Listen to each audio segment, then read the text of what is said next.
Bonjour les amis. Et beaucoup de mes clients en coaching individuel me racontent que c'est très difficile de se concentrer, c'est très difficile de travailler à la maison pour toutes les raisons que vous connaissez. Il y a les enfants, les conjoints.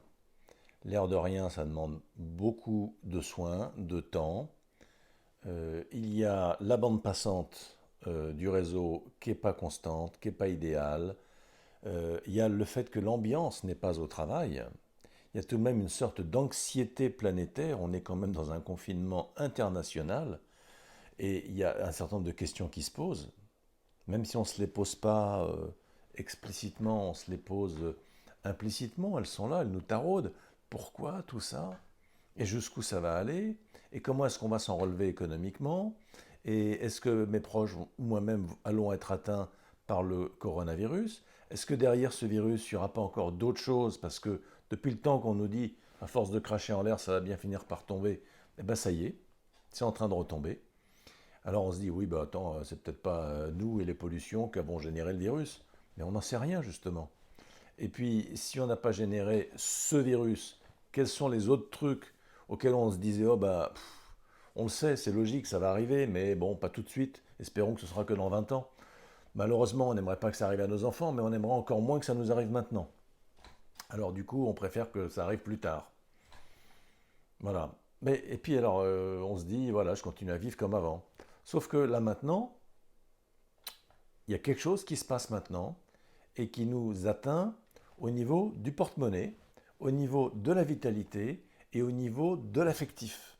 Parce qu'on est confiné, contraint, soit dans la solitude, et pour certains c'est une épreuve redoutable, soit dans l'amalgame avec la petite cellule familiale qui est adorable, bien sûr, enfin dans le meilleur des cas, mais on n'a pas forcément envie de se les farcir 8 heures par jour. Je connais une dame qui aime beaucoup ses enfants, qui me dit j'adore mes enfants. Mais enfin, à faire l'école à la maison, c'est chiant. J'ai jamais voulu être institutrice, moi. Voilà, je la comprends parfaitement. Je la comprends parfaitement. Bon, alors, il y a ceux qui auraient toujours voulu avoir du temps pour leurs enfants. Alors ceux-là, bah, ils ont de la chance parce qu'ils en ont. Mais ils en ont pas tant que ça, parce qu'il y a quand même du travail. C'est pas des vacances. Alors il y a ceux qui sont au chômage technique.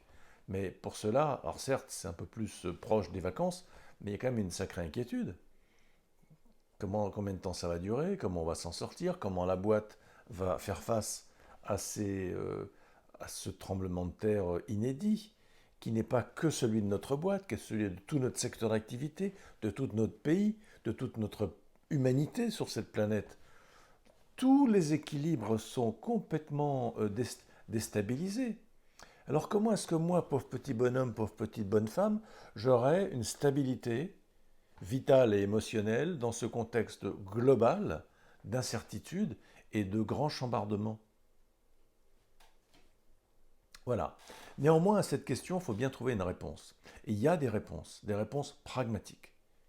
Et c'est dans un atelier qu'on va organiser bientôt euh, l'occasion de partager les réponses. Parce que les réponses, nous tous, vous tous ensemble, nous en avons. Et puis celles qu'on n'a pas encore, il va falloir qu'on les co-construise, qu'on les élabore au fil de l'expérience. Alors il y a des pratiques d'hygiène mentale, émotionnelle, c'est les mêmes, enfin hygiène mentale et émotionnelle. Il y a des pratiques d'hygiène physique, alimentaire, sommeil, une façon de gérer les espaces, de gérer les temps également. Et puis, imaginons qu'au lieu d'avoir 8 heures de travail, parce qu'entre les moments où la bande passante n'est pas là, parce que tout le monde s'en sert dans l'immeuble ou dans la maison, et les moments où finalement on n'est pas tranquille pour travailler, on ne peut pas avoir un conf call à ce moment-là, donc on va essayer de les ramener à un moment donné où le conjoint n'a pas lui-même ses conf calls. Donc on va trouver peut-être pour certains 4 heures dans la journée. Mais 4 heures efficaces, c'est bien plus puissant que 9 heures à faire des réunions qui n'en finissent pas, qui sont mal préparées, qui ne débouchent sur aucun plan d'action, dans lesquelles on ne prend pas de décision, et les quelques malheureuses décisions qu'on prend, on les suit mal ou on les suit même pas.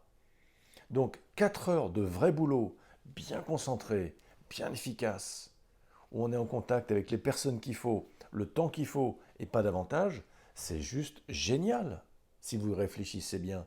On va se rendre compte, avec ce confinement, qu'on allait passer, on prenait 3/4 d'heure ou 1 heure des fois, ou des fois 2, pour aller sur un lieu de travail où il n'y a pas d'intérêt à être, où on passe 8 heures, c'est long, 8 heures. On mange mal, parce qu'on est dans un lieu qui n'est pas prévu pour bien manger. On rencontre des gens, en réunion, réunion, réunion, réunion, réunion, pour très peu d'efficacité. Quand on travaille tout seul, on est dérangé par des gens qui passent et qui disent tiens, au fait, t'as ci, t'as ça. Waouh! Et au retour le soir, encore 1 heure et demie de transport en commun pour les gens qui sont dans les grandes agglomérations, qui attrapent des maladies, les épidémies de gastro et de grippe, tous les ans on y a droit. Mais pourquoi? Mais parce qu'on est tous confinés dans de l'air climatisé qui recycle des saloperies, et puis dans des transports en commun qui fait que on se le passe. Et puis on touche à la barre dans laquelle l'autre il a mis ses doigts dessus, puis ça y est, on l'attrape. On est en train, grâce à ce confinement, d'apprendre des gestes barrières d'hygiène dont on avait besoin de toute façon. Et on est en train de prendre conscience que la plupart du temps de travail est un temps presque inefficace. En tout cas, qui pourrait être rendu 2 ou 3 fois plus efficace assez facilement. D'ailleurs, les gens qui ont la chance de faire du télétravail 1 journée par semaine se disent waouh, qu'est-ce que c'est bien.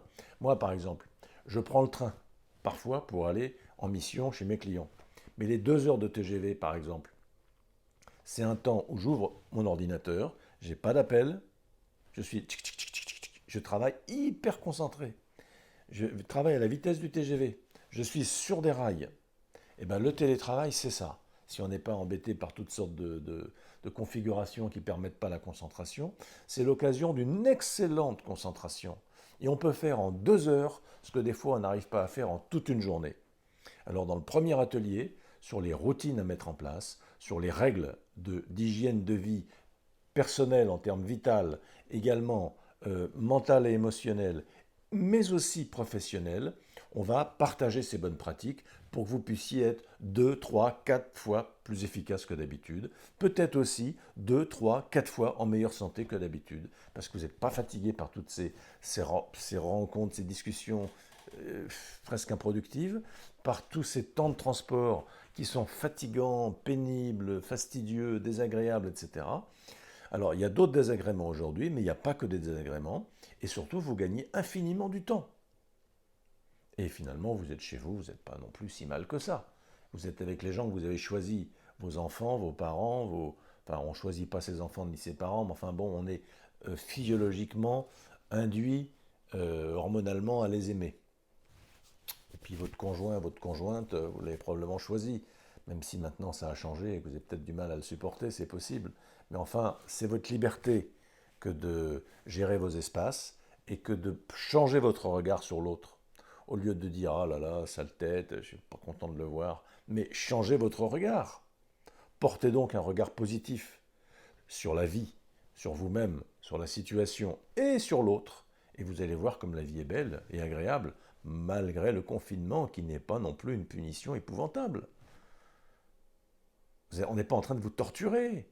On n'est pas en train de vous écraser le pied dans un truc, vous savez, comme dans les films du Moyen-Âge. Vous êtes chez vous. Vous êtes tranquille. Alors bon, il y a ceux qui ont la crève, hein, ça c'est pas drôle. Du tout. Il y a ceux qui ont un proche qui est malade. C'est pas drôle du tout. Ils peuvent rien faire pour le proche parce qu'il est à distance, ou alors parce qu'il est à la maison, mais bon, on n'a pas les médicaments pour le soigner, puis les médicaments, ils marchent pas. Donc, c'est pas drôle, c'est vrai. Mais c'est pas la grande majorité des Français qui sont malades ou qui ont quelqu'un à la demeure qui est malade, dont ils doivent s'occuper au risque de se contaminer eux-mêmes. La plupart des gens sont déjà contaminés, mais sont porteurs de symptômes très légers. Et puis, paraît-il. Et moi, la plupart des gens que je connais qui ont eu le coronavirus ces dernières semaines ont dit ouais, c'était pénible, j'étais fatigué, mais voilà, bon, c'est fini. Et puis, ça va, pas de problème, bon moral, bonne santé, et c'est tout. Bon, il y a aussi des gens dont j'ai entendu parler qui sont décédés. C'est vrai, c'est pas un mythe. Enfin voilà, on va se mettre les yeux en face des trous, on va se parler droit dans les yeux, si je puis dire, et puis on va se remettre à nos fondamentaux, on va revenir à l'essentiel, et on va être droit dans nos bottes, fort pour faire face à cette épreuve et en tirer le meilleur parti. faire de cette contrainte une opportunité.